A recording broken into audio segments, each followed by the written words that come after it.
A final face-off between the pair of them. It was intense yesterday at the weigh-in. Now it is time to get down to business in the fight that we never knew we needed, but that we're so glad is now here.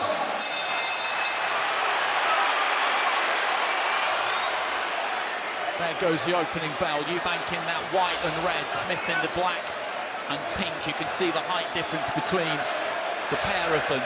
On the tail of the tape, it's a couple of inches. Eubank stands quite upright at times. Smith will look to box out of a little bit more of a crouch. Keep that guard intact. Move that head off the punching line as much as he can. Eubank just looking to try and get on the jab early on.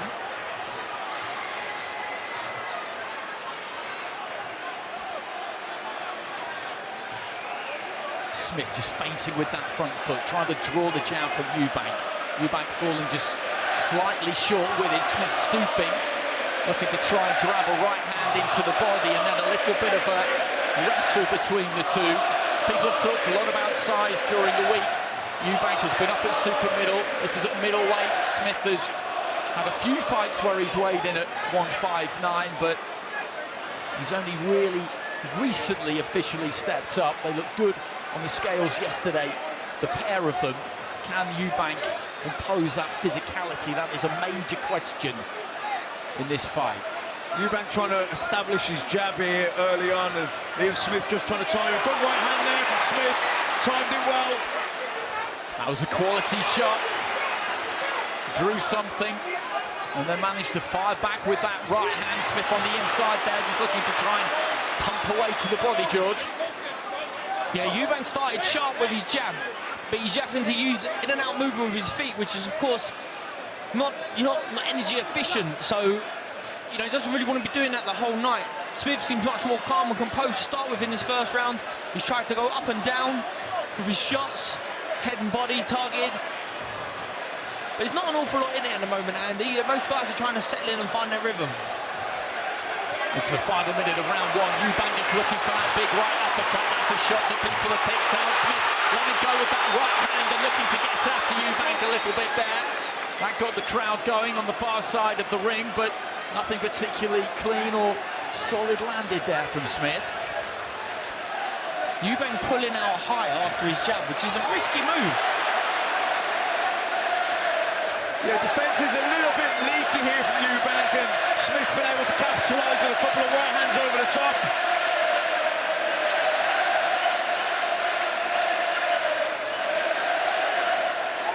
Smith just dipping that head to the left-hand side. That's where he'll generally tend to go when he wants to pull that head off the punching line. He loves that left hand to the body. Eubank just taking a little walk away to his right. And coming forward, Smith just quick with those feet, backs himself up. Bell goes at the end of the opening round. As you were saying, George, with a minute to go, there wasn't a great deal in that one. No, I gave the round to Smith. I thought he just a little bit busier, and he looked like he landed one or two of the shots that were more showy than Eubank's. Right there at the end, he caught Eubank with a right hand over the top. They ended up clinching after. Not an awful lot in it, Andy, but I think Smith shaded that first round. Yeah, I agree. I thought, you know, Eubank landed some nice jabs, but I thought Smith probably landed the better shots with the right hand counters over the top of the jab of Eubank. But as George says, not a lot in it.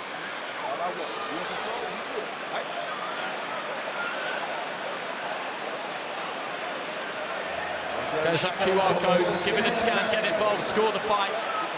Cast your vote, give us your verdict.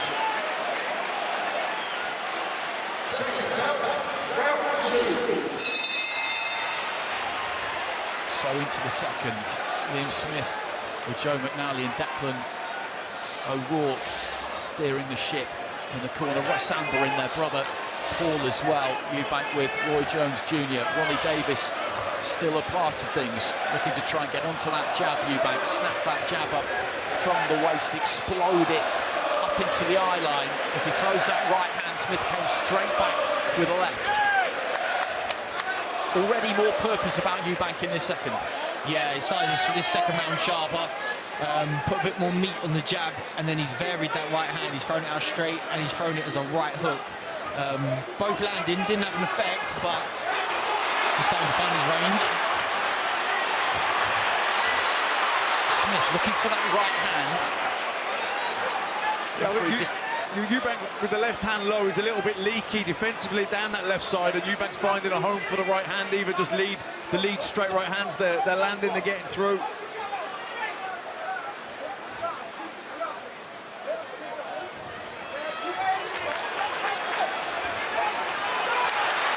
Smith again. It's that looping overhand right, thrown in a kind of shallow arc that he's looking for, then tries to find the uppercut. Eubank though just moving up to his right hand side, managed to avoid it. Just before that, off the back of his own jab, Eubank had looked for a couple of quite extravagant shots. The right hand followed by a big uppercut. There's plenty of intent in there, not a huge amount landing clean just yet. Eubank just dipping those knees, looking for the jab to the body.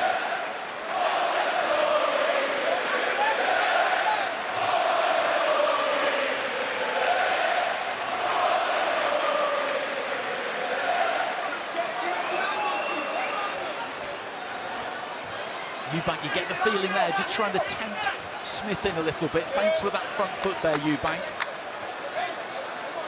Yeah, Smith is backing him up with a lot of head movement. It's clever stuff. He's trying to get a reaction out of Eubank for him to counter off of it.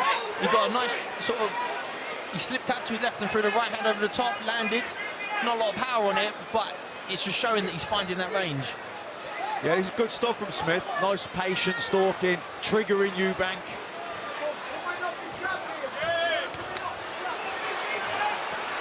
Again, he's looked for right hook there, Eubank. One of those two half-landed. Smith, though, protecting himself well, taking that head off the line, left hand into the body up close there from Liam Smith. Closing stages of round two.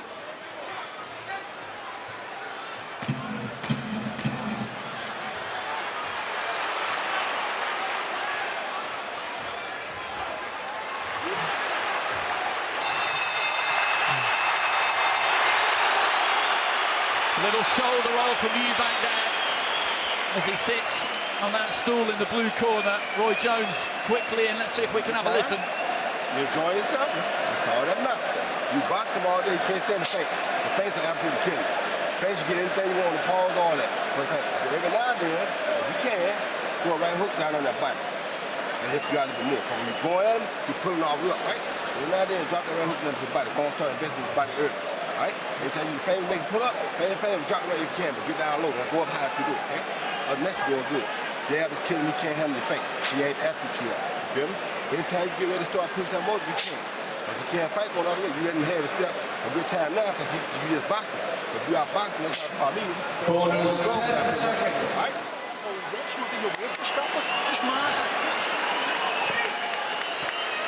Seconds out, round 3. Ronnie Davis looking on through the ropes in that Eubank corner. Roy Jones with the advice. Davis, who's been a fixture in that now Eubank boxing dynasty for such a long time. Eubank again looking to land that jab. Smith with the head movement.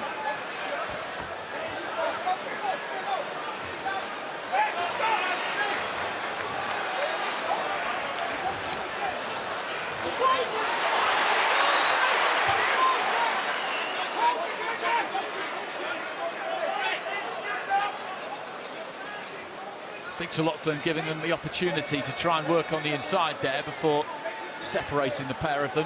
Eubank just pulling that front foot back inch by inch to give himself just enough room to try and flick that jab. Smith dips underneath that lead left hand. Yeah, he was trying to give him a set trap there for Smith. He was trying to feint with the jab, and then he was trying to go with the lead left hook, but Smith seen it coming and rolled down underneath. Right hand there from Eubank just seemed to put Liam Smith onto his heels a touch. Good jab from Eubank, and again there, flicks it up from low, in and out with the jab that time.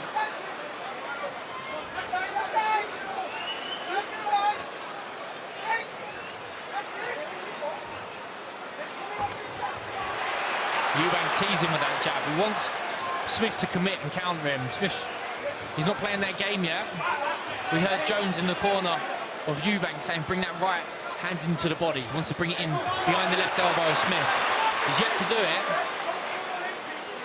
I think he's trying to set him up for the lead left hook as well, George. Give him a few jabs, feint a little bit, and then go with the lead left hook, hoping that Liam goes for the parry. Into the final minute of round 3, Eubank again just busy with the jab. He has been all round so far, and this worked well for him. That one got through nicely, up through the guard, and again there, putting a little bit more heat on it. Smith just trying to, again, feint with that front foot, but he's just unable to really get too much off in this round, Smith. Good uppercut there from Eubank. It was pretty much at the end of its journey by the time that it landed, but it was a good shot nonetheless. Yeah, goes for the good uppercut there from Eubank. Goes again for it. Good shots there from Eubank. And just got his feet a little bit closer there. He's landed 2-3 in a row, and this is a good round for Eubank. He's kept Smith occupied, as I was saying. He just hasn't been able to do too much of his own work, Smith, and this is maybe just a little bit ominous. Big uppercut on the inside. Smith is taking these okay at the minute, but Eubank has put down the first significant marker in the fight here, George. Yeah, he has, Andy. That was a really good exchange from there at the end of the 3rd round. What you can't do with Chris Eubank Jr. is stand still. And it was the first time Liam Smith stood still, stood in front of him, and it's almost like target practice for Eubank Jr., who will punch with, dig his toes into the floor and dig away. The uppercuts, he's breaking through the guard of Smith there. He brought the right hook round the side. It was the first time that it wasn't that educated pressure that had come from Smith, where he's trying to back him up with a little bit of head movement, a little bit of sharp feet. But he was set up well before then with Eubank finding the range of his jab. He would touch him with the jab, drop him back, touch him with the jab. As Matt said, he was bringing that lead left hook into play as well, so it's coming from a different angle. First half of the round, Matt, he was looking for that jab, just throwing the jab, a steady diet of jab Smith was being fed, and then he looked a bit more expansive towards the end of the round, just got slightly closer, was short with one uppercut, then just moved in and got tighter. Yeah, well, he kept him busy with the left hand, with the jabs, with the feints, with the lead left hooks, but then it was the right hand, the uppercuts, and he doubled up and he tripled up on that right uppercut. That was the shot that got through, and there's a marking on the nose now, Liam Smith, from those shots. Well, that's how you're seeing it at home. First round Smith, 2nd round level, 3rd round Eubank. So 29 apiece through 3. They're scheduled for 12. Eubank again just staying busy with that jab. You can get good power just launching it up from low. The man to my left knows all about that. It's landing on the guard. Sometimes it's getting through, but it's just not really giving Smith too much of an opportunity to do his own work. This time, though, let's go with the left hand. Eubank catches a left hand, and down he goes in the blue corner, and he is in huge trouble here, Eubank. He is all over the place, and this could be over. Victor London asking to walk forward, and Liam Smith is on the brink. 2 minutes remaining, and down goes Eubank again. And the tail, I think, is about to come in from Roy Jones, and the referee stopped it, and it is utter bedlam inside the ring. Roy Jones was about to throw the tail anyway. That was utterly extraordinary. Eubank with a good start to the round again, but Smith caught him in the corner. He dropped him with the left hand, and then it was all over. He managed to get back to his feet, but it was only a matter of time. Unbelievable scenes at the Manchester Arena.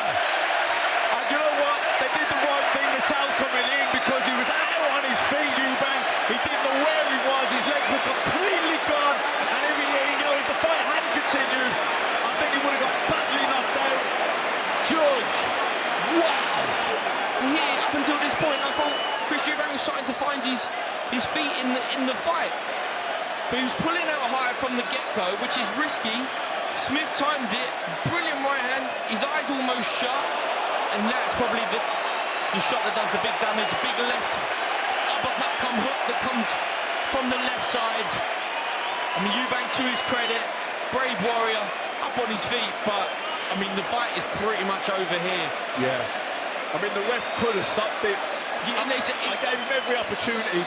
I'm not saying he should have stopped it, but he could have, couldn't he? No, yeah, exactly. No, you're right. It's pay-per-view. It's the biggest stage. You deserve every chance you possibly can. He might have been able to buy some time and get through the round, get his legs under him. But Smith, we know he's a wily old fox. He's a highly skilled, highly experienced fighter. He's a good finisher. He would never let a fighter off the hook who's in that bad of trouble. I think that right hand there was with a heavy shot as well then.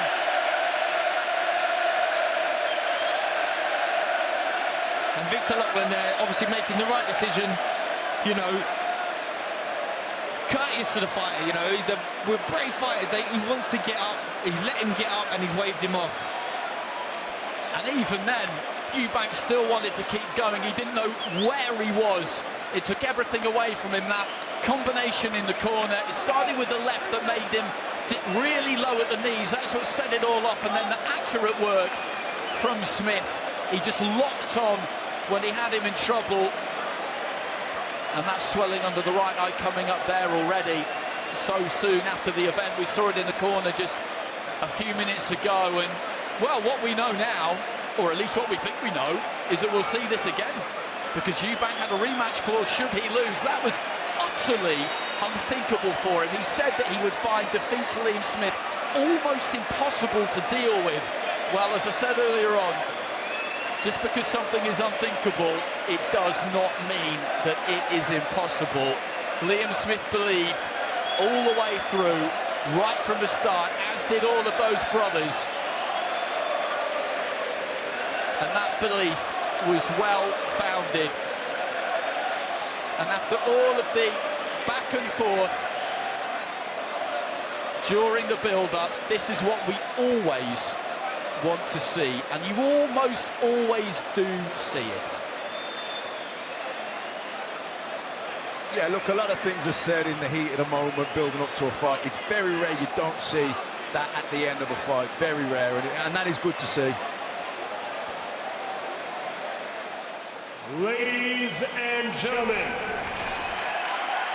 referee Victor Loughlin calls a stop to this contest at 1 minute, 9 seconds of round number 4, declaring your winner by TKO, Liam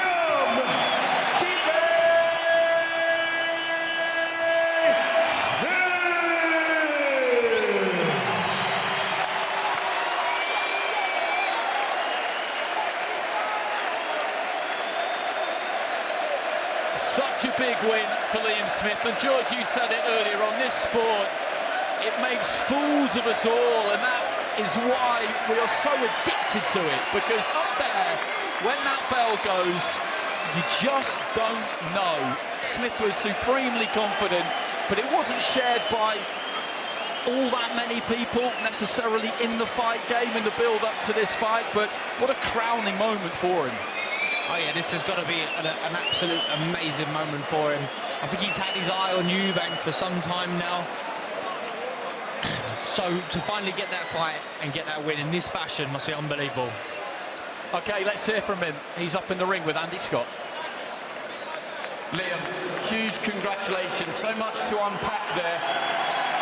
This crowd, this atmosphere. Outside of your team, very few people in the trade, the casual sports fans, thought that that result was possible. The chin, the Eubank genes, it was unthinkable, but not impossible that you could do that. Is that one of the best shots of your career? I don't know if it was one shot, that it was an accumulation, but Andy, I told you, all week, a lot got me. Chris has got a great chin. I've got a great chin, like, but there's many fighters with better chins who've been knocked out in the past, and I told you all week, don't be surprised, like, nobody should not be hurt, and that was the best thing. Don't ever judge it by that. Talk us through what's going through your mind there in the early stages of the fight. No, I was just getting used to, he's got very long arms, and he's very good at jabbing and pulling away. And look, I thought I would have gone into the fight as in judging that distance a little bit better as the fight went on, but, you know, Kiss is fast. I'm kind of known for a slow starter anyway, but like I said, slow starter or not, mate. You said it's an accumulation of... Everyone else could do. Well, on that, you say it's an accumulation of shots, but the left sort of screw shot, come uppercut that's left that welt on his eye. That is a single shot that was just executed to perfection. Yeah, no, I'm not even taking the mick. I cannot remember. I knew I wobbled him, so I let them go. And look, I said about Chris with Liam Williams, if I drop someone, they're not seeing him in the final belt, certainly not 4 times. And I knew Chris was hurt, so I thought, I cannot let him off the hook. His fitness and condition would probably make him recover quick, but I think the next bundle of punches landed again. I've got good accuracy. It's what I've always been known as. My timing's very good, so I think once I hit him, I let him off the hook. You're not one for giving big predictions and talking things up, but your trainer, Joe McNally, I keep using this line. He said he's a credit to the sport in the terms of he's been around the world, he's got a T-shirt, not just one, but a wardrobe full. Canelo, Munguia, Anthony Fowler at the Echo, but I wonder where this atmosphere and this result, where it compares and where it rates. Look, this atmosphere, this is the best, this ranks at the very top. Now, I can't thank these people enough for me, but everything about tonight puts this right at the top. Doing what nobody's done. Bigger men. George Groves is a massive puncher at 168 and couldn't do that. Like, he's been with big punches. You're all made out, they couldn't do it, be honest. You know what I mean? I'm not. Everybody made out them. I'd be a liar if I thought, what I'll flatten them that easy, but not that easy. I mean, I'll do them like that. But I said to you all week, don't be kidded that Chris can't be here because he's got a good chin. The man's got a very good chin. He's been big. He's got big punches, but if someone hits you on the right spot, you're going, and that's a fact. What's next? It was made very clear in the build-up to this that there was a rematch clause on that side. Like I said, look, if Chris wants the rematch, by all means, put the rematches on my terms. Might even do 158 or 157 if he wants. Listen, big congratulations to him. Listen, I felt like I could have got on, but he caught me with a great shot. Listen, the build-up was the build-up. We got a bit ugly at the end. I regretted that. I respect you. I respect your family. I always have. If the fans want to see a rematch, we can get on Anfield. But big respect, man. I appreciate it. Same, obviously. The build-up was just like, again, it was something cheap with me and Chris, obviously. I think we, especially me, I've been slaughtered for it, but, it was just something cheap with Chris. There was nothing homophobic mentioned on my behalf. What does the future hold for you next? And he said if you would do it again, so the question is, would you do it again? Or do you look at the other side of it? He was calling out Triple G. Does that mean now that you would like that shot? Look, I'll see. It depends how much the money is going to pay me, but we'll see what's next. If Chris wants the rematch, I agreed to a rematch clause before, and so that's down to Chris and Chris's team. If not, then we move on. But I'm in a very good position now at 160 and 154, so I think over the next month or two we've got big decisions to make. Ben Shalom, come on in. I mean, it's the fight that we probably didn't know that we needed, and it's grown into a domestic super fight. So will we see it again, do you think? Look, it'll be up to Chris. He has a rematch clause. Whether he wants that again will be up to him. What I would say is I've never met someone as mentally strong as this man. He had to put up with an awful lot of rubbish this week. He's come through it, and he's put on a performance like that under pressure against Chris Eubank, whom he deserves a lot of credit. I've never ever worked with a boxer like that, honestly. Congratulations to you, Liam. Well done.